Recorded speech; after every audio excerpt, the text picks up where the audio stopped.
કથા ચાલી રહી છે. પવન તને કે વચન સુની બેહસા રામ સુજાન દક્ષિણ દિશી અવલોક પ્રભુ બોલે કૃપાનિધાન બોલે કૃપાનિધાન. અને અહીં પવન પુત્ર હનુમાનજીના વચન સાંભળીને સ્વયં શ્રી રામજી હસ્યા છે. અને હનુમાનજીના આવા સરસ વચન સાંભળ્યા તો રામચંદ્રજીને પર હસી આવી ગઈ અને શ્રી રામજી હસ્યા. પછી દક્ષિણ દિશામાં સામે જોઈ કૃપા નિધાન પ્રભુ બોલ્યા છે, દેખો વિભીષણ દક્ષિણે આશા ધન ગમન દમની વિલાશા. હે પ્રભુ, દક્ષિણ દિશા સામે જુઓ, દક્ષિણ દિશા સામે જુઓ, વાદળ કેવું ઘેરાઈ રહ્યું છે અને વીજળી ચમકી રહી છે. ભયાનક વાદળા મીઠા મીઠા સ્વરે ગરજી રહ્યા છે. ક્યાંક ઘોર વૃષ્ટિ કે કઠોર કણાનો વરસાદ થઈ રહ્યો છે. કઠોર વરસાદ થઈ રહ્યો છે. કહેતે વિભૂષણ સુનો કૃપાલા હોઈ ના પીડત ના ભરદતે માલા. હે વિભૂષણજી બોલ્યા છે કે હે કૃપાળો, હે કૃપાનિધાન, તમે સાંભળો, આ તો વીજળી છે, આ તો વીજળી છે ને વાદળોને ઘટા. લંકાની ચોટી પર એક મહેલ છે, 10 ગ્રીવ રાવણ ત્યાં નાચ ગાનનો અખાડો જોઈ રહ્યો છે. ત્યાં દશાનન રાવણ નાચ ગાનનો અખાડો અને જોઈ રહ્યો છે. અને રાવણે માથા પર મેઘાંબર વાદળો ડંબર જેવું વિશાળ કાળું છત્ર ધારણ કરેલું છે. અને એના માથા ઉપર વાદળોના વિશાળ જેવું કાળું છત્ર ધારણ કર્યું છે. એ જ જાણે વાદળોની અત્યંત કાળી ઘટા છે. અને મંદોદરીના કાનમાં જે કર્ણ ફૂલ હરી રહ્યા છે કે હે પ્રભુ, એ જાણે વીજળી ચમકી રહી છે. આ લંકાનું મહિમા અને લંકાનું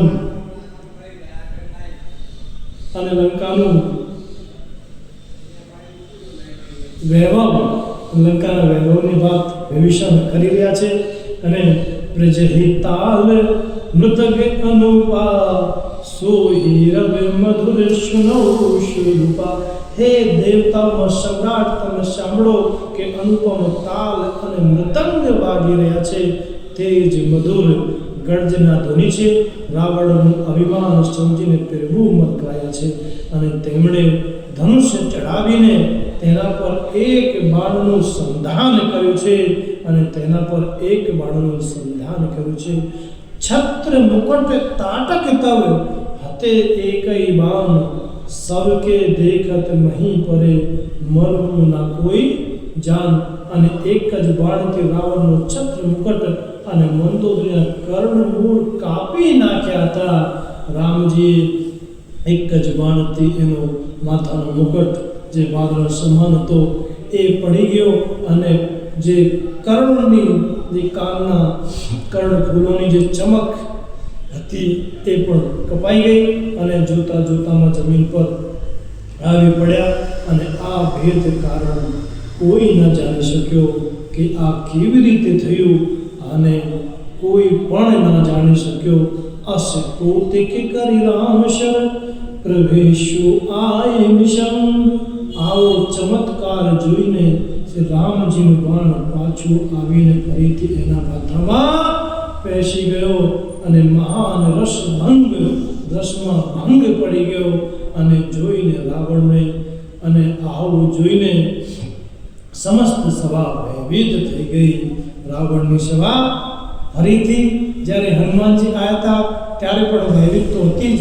અને પાછો જ્યારે રાવણના રસમાં ભંગ પડ્યો અને ત્યારે રામે બાણ માર્યો અને એમનો માથાનો મુગટ નીચે પડી ગયો. અને ત્યારે પાછી રાવણની સભા ભયભીત થઈ ગઈ છે. અને ના ધરતીકંપ થયો, અને ના ઘણા જોશથી કોઈ આંધી ચાલી, અને ના અસ્ત્ર કે શસ્ત્ર જ નેત્રો જોયા. તો પછી આ છત્ર મુગટ અને કર્ણફૂલ કેવી રીતે કપાઈને પડી ગયા. ના તો કોઈ આંધી આવી છે, ના કોઈ ધરતીકંપ કે ભૂકંપ થયો છે, પણ આ આશ્ચર્યચકિત કેવી રીતે આ થઈ ગયું. અને એવા રાક્ષસ સેનાના મનમાં વિચાર આવી રહ્યો છે કે સર્વે પોતાના હૃદયમાં વિચારી રહ્યા છે કે આ મોટા ભયંકર અપશુકન કેવી રીતે થયા, કે આ મોટા ભયંકર અપશુકન કેવી રીતે થયા. અને સવાને ભયભીત જોઈને રાવણે હસીને યુક્તિ રચીને આ વચન કહ્યું કે મસ્તકનું પડવું પણ જેના માટે નિરંતર શુભ થતું રહે છે. રાવણ તો અભિમાનમાં ચૂર હતો, એટલે એને કીધું કે મસ્તકોનું પડવું જેના માટે નિરંતર હંમેશા શુભ થતું રહ્યું છે તેના માટે મુકટનું પડવું કોઈ અપશુકન ના કહેવાય. રાવણે વાત સંભાળી છે. પોતાના ઘેર જઈને ઊંઘી જાઓ, ડરવાની કોઈ વાત નથી.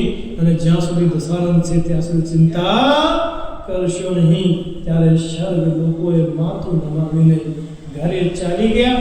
અને જોરથી અને જ્યારથી કર્ણપૂર પૃથ્વી પર પડ્યું ત્યારથી મંદોદરીના હૃદયમાં શોક નથી ગયો.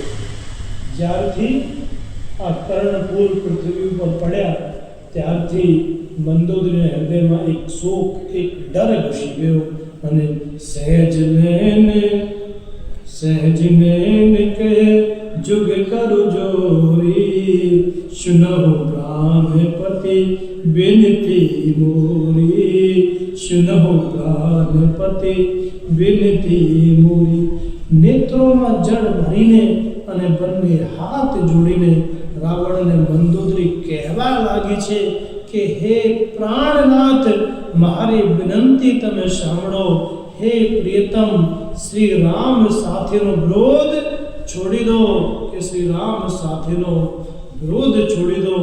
તમને મનુષ્ય જાણીને મનમાં હઠ પકડી રાખી છે, કે તેમને મનુષ્ય જાણીને તમે મનમાં હઠ પકડી રાખી છે. અને આવું મારા આ વચનો ઉપર તમે વિશ્વાસ કરો કે રઘુકુળ શિરોમણી શ્રી રામચંદ્રજી વિશ્વરૂપ છે, કે રઘુકુળ રૂપી રામ શિરોમણી શ્રી રામચંદ્રજી વિશ્વરૂપ છે. અને આ સમસ્ત વિશ્વ તેનું જ રૂપ છે. અને વેદ જેમાં અંગે અંગમાં લોકોની કલ્પના કરે છે. અને એવું પદ પાતાલ શીશ અજ ધામા, અપર લોક અંગ અંગ વિશ્રામા. પાતાળ જે વિશ્વરૂપ ભગવાનના ચરણ છે, અને બ્રહ્મલોક તેનું માથું છે, અને વચન સર્વ લોકોનો વિશ્રામ સ્થિત જેમના અન્ય જુદા જુદા અંગો ઉપર છે. ભયંકર કાળ જેમના મૃકુટી સંચાલક બ્રહ્મોનું કરવું છે. અને સૂર્ય નેત્ર છે, વાદળોનો સમૂહ જેવા એના બાળ છે. મંદોદરી શ્રી રામજીની મહિમા ગઈ રહી છે. અને અશ્વની કુમ્હાર જેમની નાસિકા છે, રાત અને દિવસ જેમના અપાર નિમેષ પલક મારવું અને ખોલવું છે.